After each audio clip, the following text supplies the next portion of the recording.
to all the media.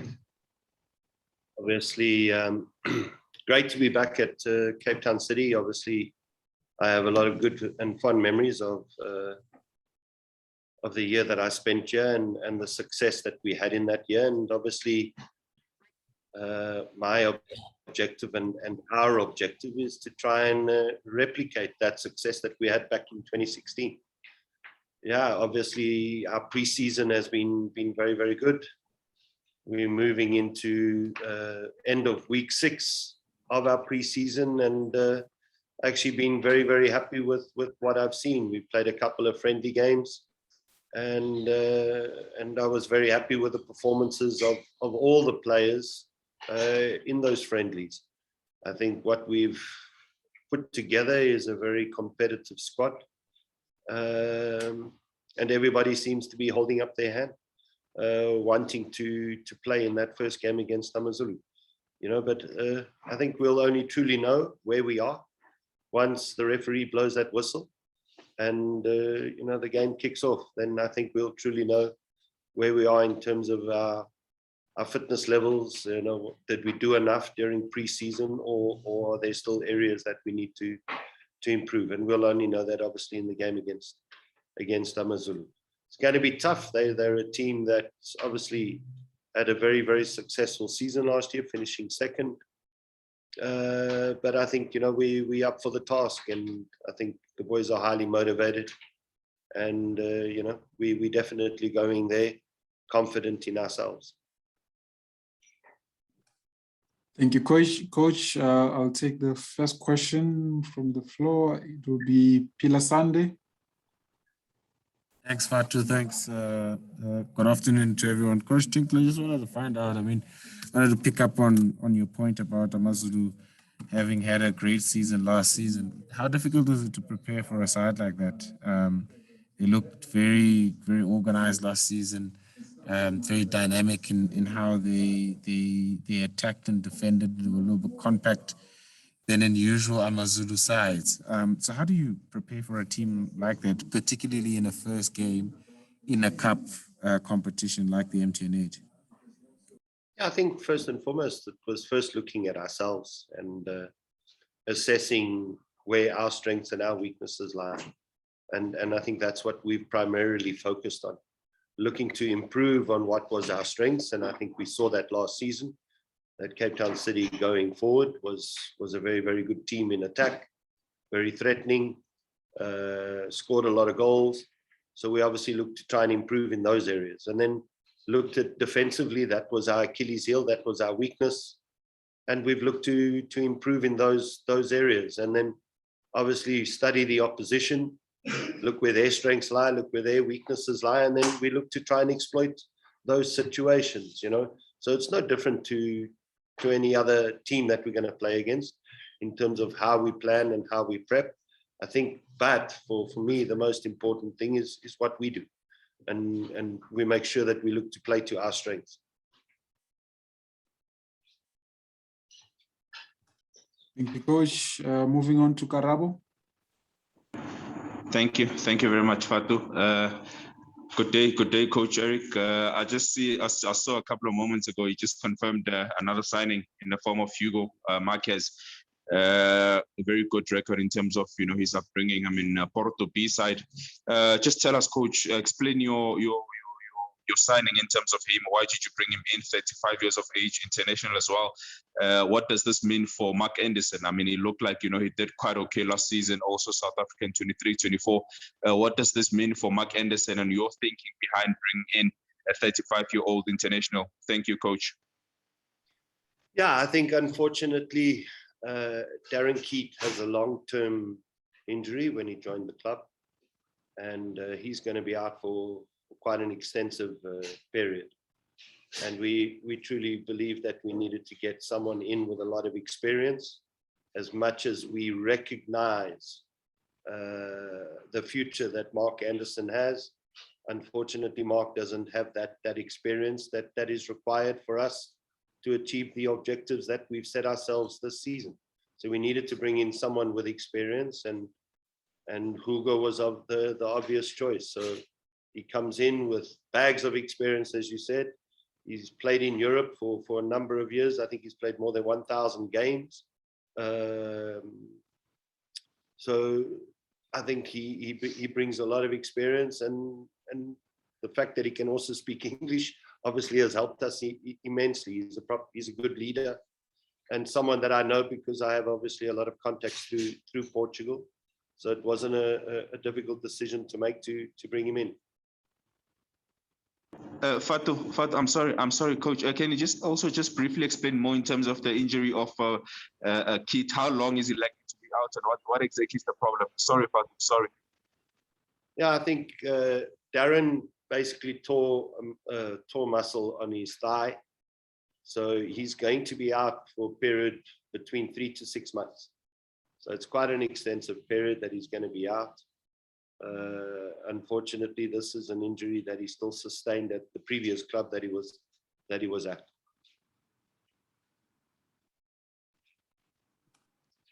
Thank you. I'm going to now move to Matthew. Hi guys, thanks Fatu. Coach, last year AmaZulu beat City 5-2. I think it was 5-2. Do you think your players might have a hangover from that match at all, just coming up against those guys again? No, I don't think so. I don't think so. It's not what I've seen from training. Obviously, that might be sitting in the back of the mind, but I think for the right reasons. It should be in the back of the mind that they want to go out there and set the record straight. So that's obviously going to be the objectives. And what I've seen in training, I don't think that's going to have any effect on the players. Thanks, Coach. Rob. Hi, Coach. Rob, hope you're well. Coach, just to ride a bit on that, for some reason over the past few seasons, AmaZulu's actually been a bit of a hoodoo side for City. Do you think their increased profile means that they'll likely be less underestimated? And also, just you mentioned Darren, but are there any other injury issues at the club? I think, AmaZulu have done an absolutely fantastic job last season, considering, the 2 previous seasons, they were looking to fight relegation. And Benny done an absolutely fantastic job coming in when he did and managing to finish second in the league. But it's always going to be difficult to replicate what they achieved last season, and like I said to you before, I'm not really that concerned about AmaZulu. I'm more concerned about us and about us improving ourselves. And I believe that we've got a lot of good players here. I think we've assembled a very, very good team. And our targets and our objectives are the most important thing for me. In terms of injury worries, Fakhri is still out injured. He's also going to be out for quite an extensive period, unfortunately. So he also has a sportsman's hernia injury. So we're not exactly sure. Today he went to the doctor for an injection, and we will then know exactly how long he will be out, possibly a good month or 2 before we see Fakhri back on the playing field. Other than that, everybody else is available, barring obviously, the situation that we have with work permits, which we hope we will get that problem solved before we have to make the trip. Zahir. Hi, Coach. It's Adams here. Just you speaking about your own players and the focus on your own players. Last season when City played AmaZulu, it almost seemed that City was the players having played under Benny. There was almost this awe around Benny. They were very affectionate towards Benny, very close with Benny. Is that something that you've spoken about ahead of this game in terms of just focusing on City and doing well for City and basically moving on from the Benny era? Yeah, what I've focused on is Cape Town City versus AmaZulu. That's what it is. It's, we're playing against AmaZulu FC, and important for us to try and get a result against them. Moving on to Mark Lesson. Morning, everyone. Eric, can I ask you then, who's going to be in goal on Sunday, Bongani or Anderson? Well, we're still waiting on that decision, Mark. Because Nice, we you may have think. Hugo available if the work permit gets sorted out in time. Thanks. But obviously, Bongani was brought in as a second choice keeper. So Bongani would obviously be the natural second choice if Hugo is not available. Thank you. All right, colleagues, do we have any other questions? Okay, let's go to Rob once more. Coach, obviously, your return to the club, there are a few familiar faces, but there's also a lot of players brand new to you. Have you enjoyed working with them? And how? I mean, just the midfield has obviously changed quite a lot since your first time there. And just how's the new players been blending in? Yeah, I think obviously we've got a fantastic squad. You know, some of the players I knew of them, but I didn't know them personally. But having now been here for 6-7 weeks working with the players, I think we have a fantastic group. And then obviously there were a number of new players that have come in, and all of them have come in quite smoothly. Their integration has been exceptional. The only one who possibly is still struggling a bit is obviously Fasika. Nathan, obviously he speaks French, and so there's been a bit of obviously a language barrier for him and the rest of his colleagues, but still he's integrated extremely well, and he's had a fantastic pre-season so far. So like I said, all the players that we've brought in has just strengthened us. I think if I compared this team to the team that we had back in 2016, I think that this team is far stronger than that team back in 2016. Okay, let's go back to Mark Gleason. Sorry, I was going to ask that. I mean, the difference between the two periods. Obviously, you were building a team when you started the previous time, but I mean, you had a great finish and some really good players, Manyama, etc. Can you see the potential in this group to perhaps do what you did in that first season? Yeah, definitely. Like I said, as you just stated, we were building a team from scratch. Back in 2016, when we started the season, we started with 10 players. So we had to really build the team up, and we had to bring in a number of experienced players to ensure that we were competitive. That wasn't the case when I got here. When I got here, there was already a very, very experienced competitive team that has performed pretty well in the league over the past 3 seasons. What we wanted to do was look to strengthen that team, also strengthen it, bringing in a few more youthful additions, and I think that's what we've done. And I think all those players that we've brought in are going to be massive assets for the club moving forward. And I think there's a good blend now of that experience and youth. Okay, Bafana, John Bafana, are you there? Yeah, I am Fatu. Sorry, Coach. Welcome back. Firstly, with the injuries that you had at the moment, I mean, you acquired the services of a new goalkeeper to try and appease the situation as is at the moment.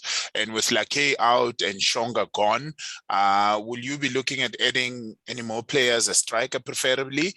Is there anyone that you're currently assessing and is on the verge of actually signing up, or are you just still in the market? I mean, the transfer window only closes, in 17 days from now? Yeah, I think ultimately we're not in a rush. Obviously, if there's someone talented out there that we think is going to add value to the team, we'll be open to that. What's always been important for me and also my chairman is that we don't overextend ourselves, both financially and also in terms of the size of the squad. The squad size is very, very important, that it's a manageable squad size. currently that is the situation we have. You know, before my joining the club, there were rumors of certain players moving on, but that hasn't happened. You know, so I think right now for us to bring in someone would have to move on, but that hasn't happened, and I'm pretty happy with what we are working with currently. I think, like I said, I think we've assembled a very, very competitive squad. We have a young boy here, foreign youngster that's on trial, a winger, but irrespective of whether we like him or not, it's going to be difficult to sign him due to the fact that we've already got our 5 foreign spaces occupied. So, you know, looking to bring someone else in from overseas, that's not really going to happen currently. Okay, we're wrapping up now. The last 2 questions. Zahir, you'll be first. Coach, can you just tell us what's the situation with Aubrey Ngoma? There is no situation with Aubrey. Aubrey's back at Mamelodi Sundowns. Okay. And then Rob. Coach, we've spoken about the players, but it's a bit of a different bench as well. You've brought Paul from Maritzburg, I believe the Spanish goalkeeper coach. You obviously, I think it's Lee. I think he's the one who survived from when you were first here. But so could you just talk about how things have been going with the technical team? Yeah, I think the technical team, you know, as you stated before, a lot of the people that are here were here in the first season. I know Diogo wasn't part of the technical team at the time, but he was one of the youth coaches, and obviously he has worked his way through the system to become an assistant coach. So he will be my assistant. I thought it was very, very important for us to bring an analyst. That was something that the club didn't have with the previous coach. So I needed to either sacrifice the second assistant coach. Well, I had to sacrifice the second assistant coach in order to bring the analyst. So that is exactly what has happened, and he has come in. The previous goalkeeper coach, Schutt, also made the choice that he wished to leave and go back to Holland, which I believe now is not really the case. And we brought in Jorge Marugan, Spanish goalkeeper coach, a lot of experience, a lot of knowledge, came through Atletico Madrid.